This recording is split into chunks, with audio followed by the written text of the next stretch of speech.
Hey guys, Bodie here from Maker Studios bringing you another video. Today we are going to be reacting to RCE Kingston's top 25 roller coasters he has ridden as of late 2022. He said he really liked my last video of me reacting to his other top 25, so I figured I'd do it again. So let's just get right into this because this video is going to be long. It's 21 minutes. Here we go. He told me I'm going to get mad. 2022 has been an amazing year for me when it comes to riding new coasters. And since this year is now coming to a close, I thought now would be the perfect time to count down my top 25 coasters. Yeah. Before I get into my number 25 pick, let's look at 5 coasters that just missed the mark.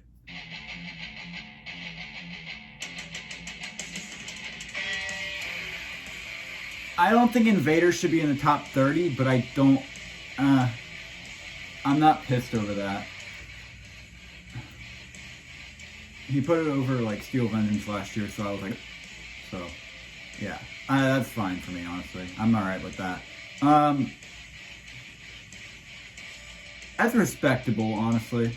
Nessie, at 29, that's not a horrible spot. That's kind of near where I have it, a little lower. I have it probably my top 40. Maybe top 50 is not that. Okay, no. Fire Chaser is not that good. Fire Chaser is not a good family coaster at all. Well, that kind of is, but the theming is cool, but it's really rattly and it's not really that good. I think Big Bear Mountain will be a lot better. A lot of people are saying Big Bear Mountain is a worse version of Fire Chaser. No, Big Bear Mountain is going to be better. Sure, Afterburn, yeah, it could be right there. That's about where I have it. Yeah, I definitely don't have Afterburn in my top 25, but yeah. I just don't think it's that intense, honestly. That's a really unpopular opinion. I really don't think Afterburn's that good. Dragster, yeah, that's a good spot for it. Maybe even a little higher, honestly. I've never ridden it, but yeah, I could see the original Dragster going that high. Maybe even higher, maybe top 10. Maybe top 20, maybe top 15 is good. I've ridden Ka, and I absolutely love that thing. Coming in at number 25 is a ride that has barely yeah. in the past year, and that is Dominator. Dominator, yeah. That's literally where I have it 25, so yeah, I respect that. It isn't the most crazy, intense, or creative layout, but it's just a joy to ride. Not yeah. To mention, it's so super smooth, even though it has been reworked. I think it's actually really intense. Now, this is in no way the best B&M inverter. That should be higher, honestly. Ever devised. Mainly that Cobra one. Well, I don't yeah. I think Alpengeist should be higher. I think Alpengeist. I have Alpengeist in my top 10, so yeah, Alpengeist is just so intense. Yeah, it should be higher probably. Best ride in the park, and I don't think it will be challenged by Pantheon. It is. Pantheon's better. What I love is that there is no wasted track. I don't know. It might not be better. I don't know. Twisai. Yeah. Although Twisted Cyclone, it was running slow this year. A lot of people can back me up too. Twisted Cyclone was running slow. This entire year, I don't know what was up with it. I hope it's getting better in 2023 because I dropped it a lot. Versions are really floaty and fun. Not to mention the breakneck pacing the ride holds from start to finish. Overall, it is just a fun and enjoyable ride experience that I look forward to getting back on soon. Coming in at number 22 is my favorite B&M invert. It's not better than Alpengeist, but it is a really good inverted ride. It is really good. I love Montu. I can't wait to ride Montu again. Yeah, it's really good. The Batwing is really intense. What it lacks in breakneck power, it makes up for with length and the overall layout itself. This earned the title of my favorite B&M in the park and my favorite inverted coaster from them as well. Okay, not best invert, but yeah, best B&M in the park. Okay, no, Cheetah Hunt is not better than friggin' Montu. That's just a thing. I'm sorry. If you prefer family coasters to really intense rides, be my guest, but no. It is, but no. Not better than Montu. I just had a blast with the ride, and I'm really sad I was only able to get a single ride while I was at the park. So I rode it with him. Reason to go back down to Florida. I truly believe this to be the most overlooked B&M looper in the world. Yeah, Georgia Scorcher's a good ride. I don't know about top 20, but yeah, it is pretty overlooked. That I just had a blast riding. And yes, it is nothing special when it comes to the layout, only having 2 inversions and not even over 3,000 feet of track. This easily took the title of my favorite looping coaster at Six Flags Over Georgia, and there was only one ride in the park that I thought was better, but we won't be seeing that ride until way later. Going from one of the smallest B&M loopers to one of the largest. Okay, that I can respect that. I've heard that thing has gotten like really rattly recently though. Like I've heard it's been really bad this year and like in 2020. Like I've heard it's gotten really bad. I don't know if I'd put it there. I haven't ridden it, but yeah, I've heard it's gotten really bad recently. But maybe. Very difficult to avoid headbanging during some versions. But other than that, I love this coaster. Oh boy, this next one's gonna be fun. Dropping even farther. What the hell? Honestly, like that is just. I don't understand this guy. The only thing this ride has going for it is the airtime, because it lacks literally every other force. What are you talking about? It literally has laterals like everywhere. It isn't even that great because most of it is just uncomfortable jolts and abrupt pumps. What are you? It isn't a very pleasant experience. The only other part of this ride that is worth anything is the first 2 elements, and even those have been outdone by newer coasters. I know I sound like I'm crapping on this ride. Yeah, you are. It's just because so many people claim it to be the best in the world. It is. It's an objectively flawed ride. Even so, it's still in my top 25, so it's not a terrible coaster. Going from an overly praised ride to a coaster I had heard barely anything. Clearly, we're never going to agree on that, but yeah, Kraken is a good ride. I really like Kraken. And this is my personal favorite of their floorless coasters, due to the more creative layout and the sheer intensity throughout. Every inversion whips you through. Yeah, I mean, Kraken's a very weird ride. Like a lot of some people love it and some people just absolutely crap on it. Like my friend Coasterland, yeah, he apparently he got a really slow ride on it. So yeah. Of course, the ride isn't the smoothest, but I don't care because of the perfect. Yeah, it's not smooth either, but oh boy, yeah, it's not bad. Is it obvious who my favorite manufacturer is? Okay. Wild Eagle at Dollywood is a ride that receives Wild Eagle, yeah. hate for what it is, and that is an extremely fun and intense wing coaster. It's intense. Like that first loop, especially, that thing like pulls some serious G-force. Feel huge from the pass below. When in the back row of the train, you get sustained floater. Yeah, Wild Eagle is so underrated. Like a lot of people just crap on it and say it's like one of the worst rides at Dollywood. Like I've heard people say Fire Chaser's better. Like restless trains are not as bad as you make them out to be, and I'm sorry. They can hurt sometimes, but not on this ride. Valraven, I got it though. Is my number 15 spot, and that is Wonderwall Golden. Yeah, that thing looks like really intense. I'm like really anxious to ride that thing. It looks really intense. Like you can just that footage that he's showing is not sped up. Like it just plows through the layout. Mainly on the first drop, twisted hill, and drop off the elevated turnaround. My only problem is that the ride is so unbelievably jerky, which is weird for an RMC. There was one spot in particular. I have heard it's kind of a little bit rough at points. I have heard that. Corkscrew. I'm not even sure what caused it, but the whole train jerked. I'll have to ride it, and causing my head to smash into the back of the seat. Looking past that, it is a fun and fast coaster that is unbelievably intense. Yeah. This is a coaster that needs to be talked about more, because this is a ride that Copperhead, I used to love that ride to death. I wholeheartedly believe this is in the running for best in the park. I think this is one of the most I used to love it a lot more, but I rode it this year. Not this year. 2022. And yeah, I kind of dropped it because it really wasn't as intense as I remembered. It really wasn't that good for me, honestly. I don't know. It lacks that charm of a ride. It doesn't really have any of that. And speaking of the hang time, that is the main feature of Copperhead, and it is fantastic. Carowinds kind of the park lacks charm. Although Fury has some, and Intimidator. Even after Ridden to a point, it's really just this ride that really lacks some charm. I don't know why. Like, it's themed well, I don't know. It doesn't have a very good atmosphere. Texas Stingray, yeah, I respect that.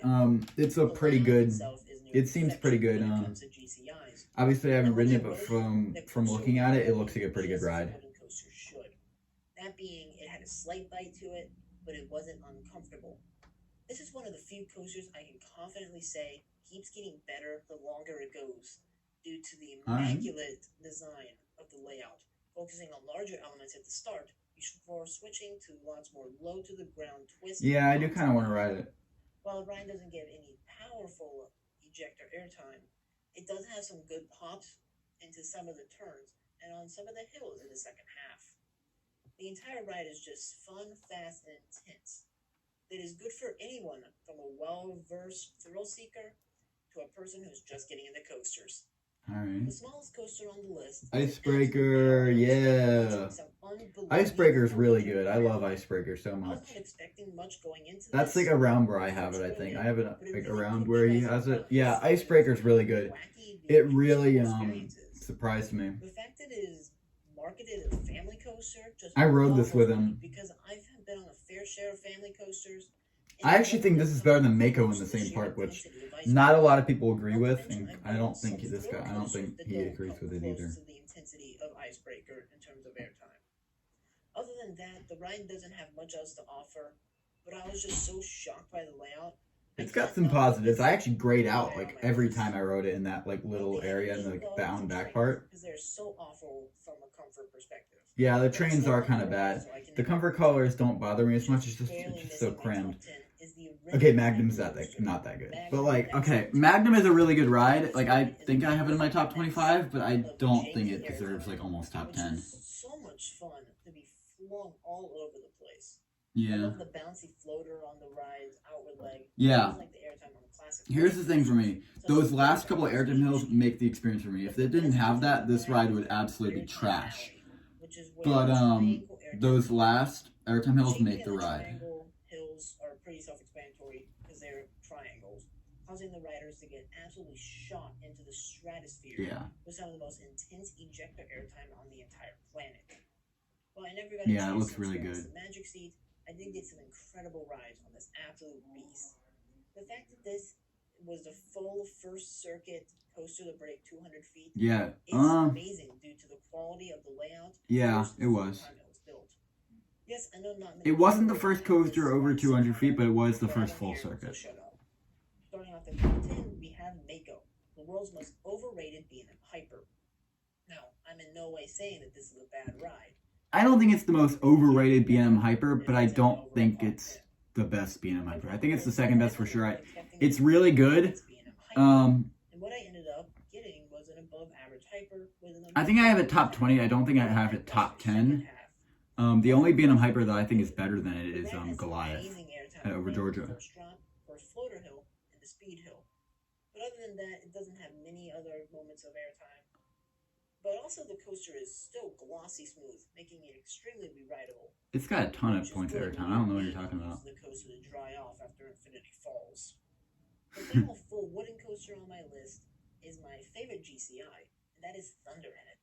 Yet another ride that took me I love Thunderhead. It really is like one of my favorite coasters now. I really didn't used to like love it, but like the more I've just ridden it, the more it's every time I ride it, I just love it more and more. It's sustained ejector airtime, as well as the quick pops into and out of turns. Like I really started to like it in 2020, and then this year, I have it like near my top 10. I actually think it's better than Lightning Rod now. Because I held my lap bar up so it didn't lower during the ride. And that was about as close to standing on a sit-down coaster as you can get. I have heard some people describe the ride as rough or uncomfortable, but I honestly can't see it. Yeah, it's not really rough at all. It has a few potholes, but that's to be expected from this intense of a wooden coaster. Yeah, it's not rough at all. Like it's actually really smooth for a Woody. Cedar Point is up next, and that is Maverick. Now, that makes sense. When people say that Steel Vengeance is their favorite coaster in the park, it is because of the airtime. But Maverick has more variety and power in its airtime, as well as every other force that Steel Vengeance is lacking. The positives are incredibly intense, especially in the low to the ground turns, and I laterals mean, are I guess. I mean, mainly on I the heard that I sides. wrote it like when it was just getting refurbished, like something with the launch was like screwed up. Now, one thing that Maverick also But has going yeah, for I it don't is its know. I absolute don't know. I just didn't. I don't unbelievable really like chances at the second half. Maverick. Overall, I can't understand why someone couldn't see that Maverick is the best ride at Cedar Point. It is. The world's best B&M Hyper is at number 7. It is the world's That best ride is B&M Hyper, Goliath. or at This least it's the coaster has best B&M everything Hyper that right I've that ridden. Mako But did, yeah, and the thing with even more, Maverick, I just don't. including I don't know. actual ejector airtime. It just doesn't have the Now, one punch of that a the bunch of other people Goliath get with it. rides I just don't that really the have other that B&M Hypers do thing with is it. it completely embraces its high max speed and uses it to create some of the most memorable moments. Yeah, it has in really good the airtime, this thing, including and it the has that 7 helix, which is downwards helix. absolutely insane. Speaking of the helix, that is easily one of my favorite single elements on any coaster from B&M. I almost actually passed out on this ride. Bone-crushing positive G's that just continue to get stronger and stronger the longer you are spiraling towards the ground. And it is a finale featuring small hills giving solid ejector airtime all the way until you come slamming to a stop on the brakes. This is easily the best B&M Hyper. There's nothing you can say that changed my mind. Steel Vengeance's smaller counterpart is so much better than it to the point it isn't even funny. What are you talking about, Twisted dude? Timbers located at King's Dominion. And right off the bat, I just want to say there's not a single dead spot on this coaster. That's true. Twisted Timbers is a very, very like fun packaged ride.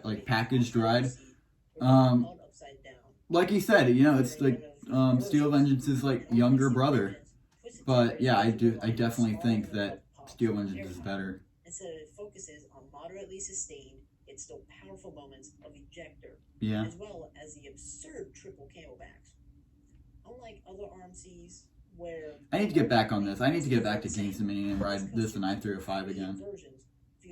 I haven't ridden I-305 since like 2019. All around, this is a near perfect coaster and a near perfect layout for a coaster. Also, I have a little shimmy on the brake run. The last coaster I think they did everything they could have with Twisted Timbers. 5, and that ride is Iron Rattler. Yeah. I know, I've heard a lot of people hating on Iron Rattler recently, but I definitely don't think that's true. I haven't ridden Iron Rattler, but it looks like a really, really good ride. It looks amazing. I would love to ride this thing. Sideways or even inverted floater airtime, going through the heaven roll.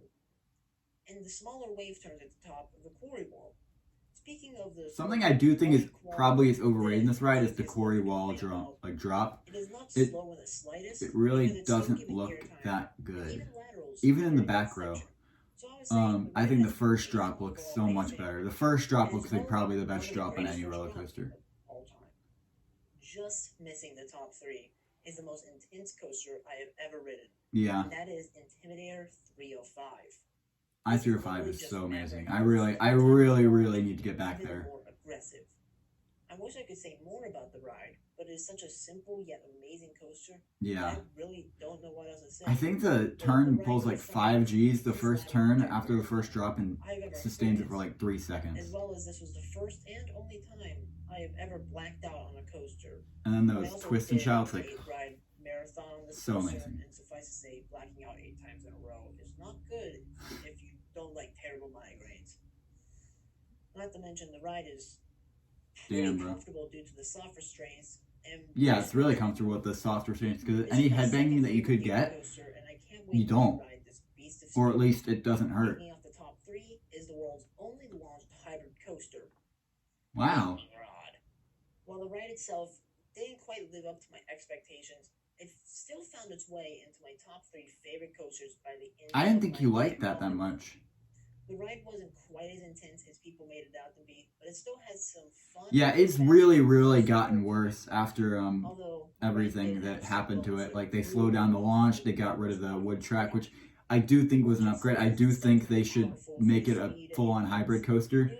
It's kind of like bad when it's like, oh my god, this is so smooth, and it just goes into rough wooden coaster, you know? One element that really did was the quadruple down. I do think they should make it all steel, because they've already screwed it up so much, why not, you know? And I think that would actually improve the ride. I really think it had to do was the fact that it wasn't uncomfortable with the way that it bounced you around. Overall, this is my favorite ride. For me, it's uncomfortable. It kind of hurts. My favorite overall launched coaster. My favorite coaster built by B&M is Fury 325. Fury at my home 325. park of Carowinds. This ride is absolute perfection from start I to love finish, Fury. with not a foot of wasted track. The entire coaster. Fury's just always a coaster that'll be in my heart. It was my first ever like #1 roller coaster. Like I was like that right after I got off it for the first time. I was like, that is my favorite roller coaster I've ever ridden. That was the first one that I actually had that with, and it stuck with me until 2019 as my favorite roller coaster. Too fast to the point where you get lateral ejector airtime on the treble clef turnaround. So it was my #1 for like 2 years at least. And it still like kind of holds its ground. Like it's somewhere in my top 10, I think. I can't remember my top 25, but I like made it a couple days ago. But this is not enough to beat out my #1 coaster, and that is Iron Gwazi is to no surprise my #1 coaster. Iron Gwazi. Iron Gwazi is my #2 roller coaster. I have an entire review going into a deep dive of the whole ride experience. So go check that out. Iron Gwazi is really like such an amazing ride. It's like absolutely like it's just bam, bam, bam, bam, bam with like these intense, insane elements.